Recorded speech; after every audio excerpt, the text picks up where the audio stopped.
Bismillah, subhanallah, walhamdulillah, wa la ilaha illallah, Allahu akbar. Allahu akbar wa lillahi alhamd. Adada khalqihi wa lillahi nafsihi jami'a arsyih bidaya kalimati.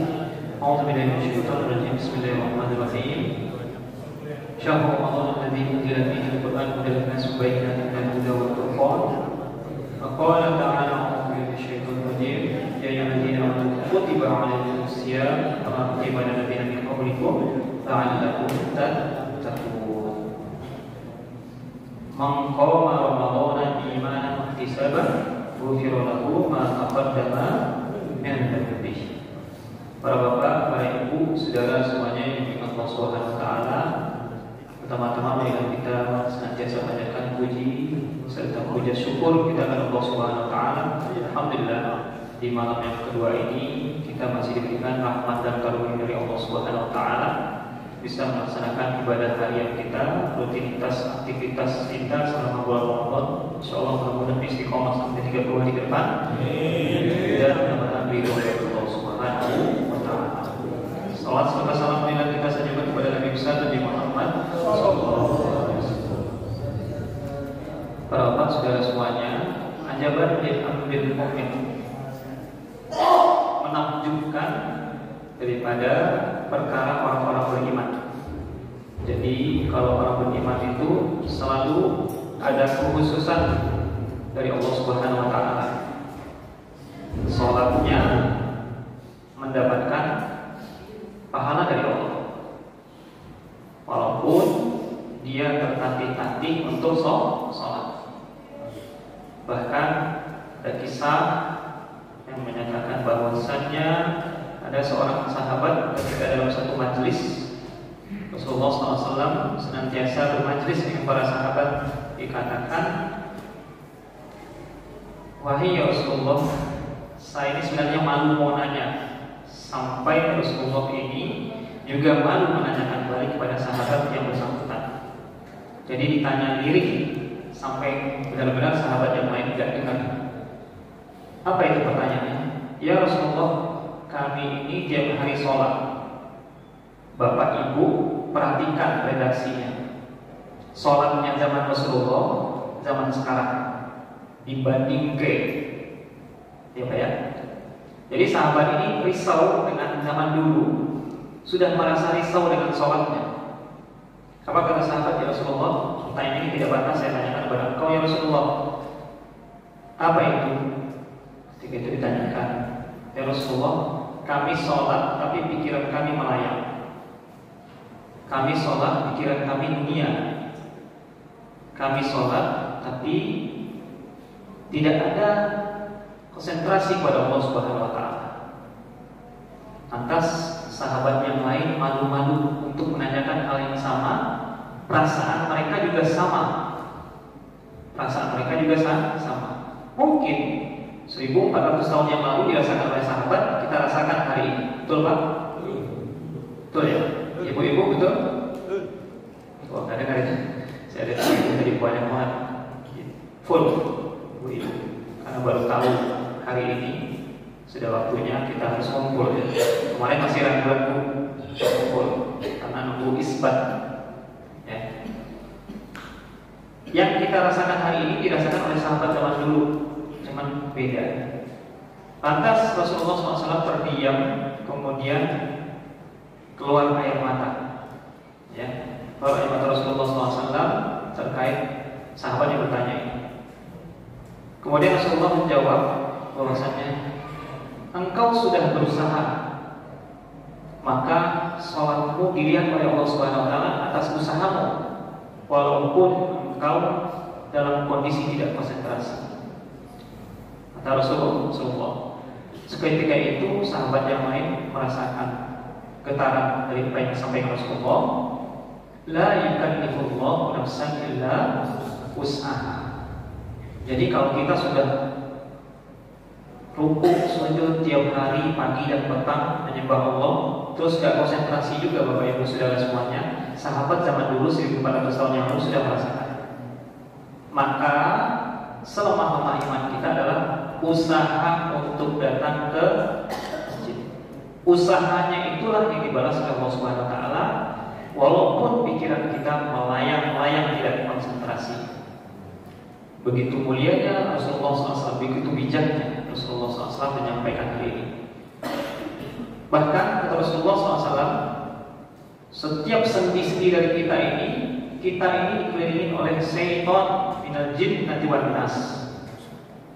Ya, jadi niatnya para iblis zaman dulu, dan niat tuh Bapak Ibu Saudara semuanya, dari awal niatnya itu ketika dia nggak mau sujud di depan Nabi Adam, gara-gara 3 hal. Kenapa iblis tidak mau sujud? Karena apa? Karena merasa senior. Nih yang tua-tua merasa senior, ada pengalaman hidup ya. Nah, merasa senior karena duluan diciptakan oleh Allah Subhanahu wa taala daripada Adam. Nih yang merasa senior. Ya. Jadi tidak ada senior junior dalam ibadah. Kalau sudah masuk ke sini semuanya meletakkan kepalanya sujud kepada Allah Subhanahu wa taala. Presiden, menteri, pejabat, ketua RT, anggota RT, pengurus RT semuanya sujud di hadapan Allah Subhanahu wa taala. Dia ya? Pertama seperti itu. Yang kedua, kenapa iblis dia senantiasa mau menggoda Rasulullah, mau menggoda manusia terus sampai kapanpun, sampai kiamat? Karena apa? Karena apa? Iblis menyembah Allah apa? Menyembah Allah. Ya, aneh ya. Jadi kalau ada manusia yang menyembah Allah hari ini, lebih gila ya. Allah bilang, bukan berkata iblis. Iblis masih menyembah Allah, ya. Iblis masih menyembah Allah. Tapi dia tidak mau sujud di hadapan Nabi Adam. Karena apa?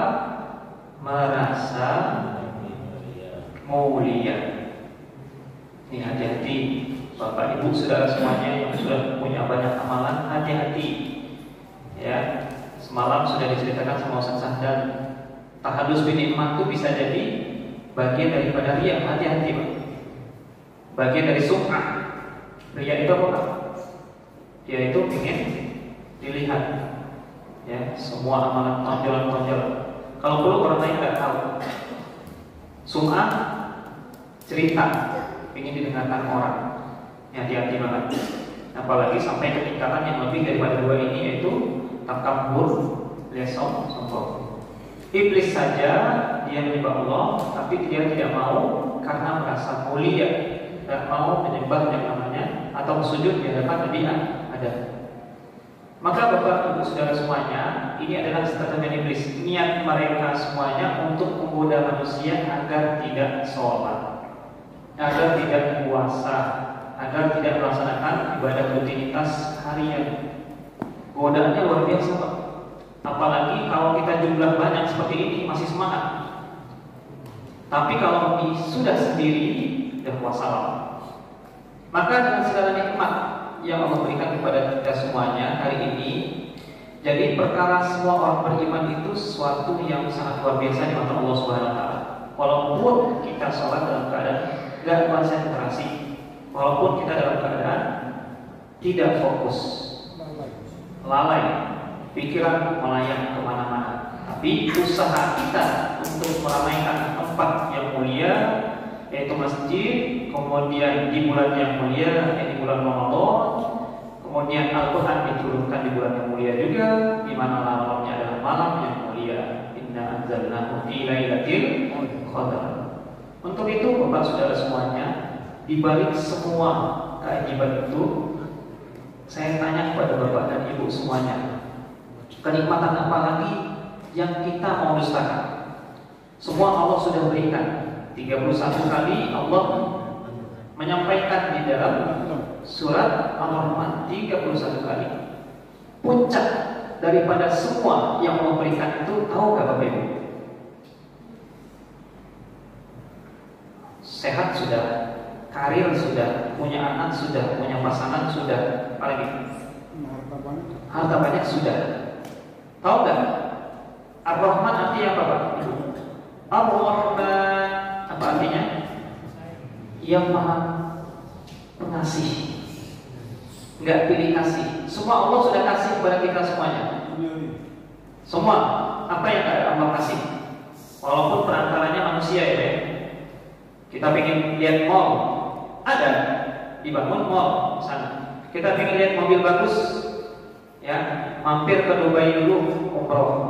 Kalau enggak, mampir ke MotoGP di Jakarta. Sempat kemarin lomba formula, ya mobil listrik. Kita lihat, ya kalau nggak bisa lihat lagi, jadi tukang parkir kita. Jadi tukang parkir, pasti lihat mobil-mobil bagus, tapi parkirnya valet Pak. Parkir valet itu di mana Pak? Di hotel, di mall. Pasti merasakan mobil-mobil yang bagus. Udah semuanya udah lengkap. Tapi ada sesuatu yang paling besar di balik nikmat Allah itu apa Pak? Setelah surat Al-Rahman ayat 1 itu ada bacaan Allamal Quran. Nah itu Pak. Jadi 31 nikmat Allah yang sudah disebutkan yang paling tertinggi untuk mendapatkan kebahagiaan di akhirat apa Pak? Allah sudah menurunkan Al-Quran 30 juz 114 ayat 6236 ayat itu kita pelajari. Diturunkannya di bulan Ramadan. Maka itu adalah nikmat yang paling mahal. Bapak-bapak saudara semuanya, hari ini banyak orang yang gak tersentuh Al-Quran, pasti hatinya gersang. Pasti itu. Yakin 100%. Ya. Bahkan para bapak saudara semuanya, ya banyak sekarang orang yang menentang Al-Quran dengan isu-isu yang sangat masif. Misal contoh, sering dengar Pak, buat apa hafal Quran tapi tidak diamalkan? Sering? Ini proksi, tahu proksi Pak? Tahu proksi Pak? Biar orang terkecoh, gak perlu hafal Quran. Padahal untuk menjaga kemudian Al-Quran, Allah menyampaikan berkali-kali 4 kali Pak di dalam surat Al-Quran. Walaqad yassarna Quran lidzikri afala muddakir. Aku mudahkan, aku turunkan Al-Quran, aku mudahkan semuanya untuk manusia mempelajarinya. Apakah kamu tidak berpikir? 4 kali Pak Allah mengucapkan itu. Maka tidak ada alasan untuk kita tidak kenal Al-Quran. Bapak semuanya, majelis taklim banyak sekali sekarang. Majelis untuk membaca Al-Quran, tafsirnya, tajwidnya, kemudian pemahamannya. Maka para ulama mengatakan di bulan Ramadan ini, kalau kita hanya mengikuti rutinitas dan identitas, siap-siap 10 malam pertama kita full, 2 minggu berikutnya kita akan habis. Siap-siap. Maka di bulan Ramadan hal yang penting adalah at-tafahum. At-tafahum itu apa Pak? Faham tentang maksud Allah memberikan edukasi 30 hari, mencantumkan di dalam Al-Quran surah Al-Baqarah 183 untuk apa itu puasa semua. Kita sudah paham, mengerti, tapi terkadang setiap hari kita bisa atau bahkan setiap tahun kita melaksanakan puasa Ramadan itu semacam kayak rutinitas. Bahkan izin mohon maaf, Idul Fitri, maaf, cuma segini doang. 11 bulan berantem lagi. Ramadan seperti ini, terus kita laksanakan setiap tahun. Rutinitas gitu. Kayak kita ditantang sama Allah. Yuk, bisa nggak istiqomah untuk sampai 30 hari?